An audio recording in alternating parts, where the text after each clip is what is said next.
Дядо Коледа реши на шейна да се качи, да отиде при децата да играе край елхата. Но не щеш ли за беда, както карал се в снега, еленчето му спука гума. Голям кръг не ще и дума. Какво да прави той сега съвсем самичък сред снега? Къде да търси в тези храсти за елен резервни части? А го чакали децата, тъй самотни край елхата, а в тази вечер бяла Коледата закъсняла. Но пиленце едно летяло и бедата му видяло, па си плюнал на крилата, отлетяло при децата. Там разказала на всички бъргавата малка птичка, каква беда го сполетяла насред бялата дъбрава. Седнали те да умуват как на стареца любим, да помогнат и избавят от проблема нерешим. А гениалните идеи само чакат и така, в днеска някоя главичка да се спуша на мига.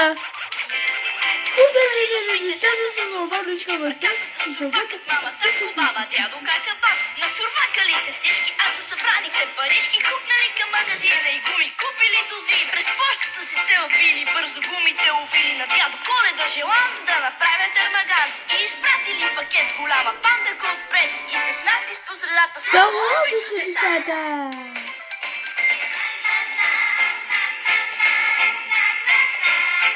Гуми, гуми, гуми! Дядо, дядо, дядо! Ho, ho, ho, ho, ho, ho! Jingle bells, jingle bells! Пара, пара, пара, пара.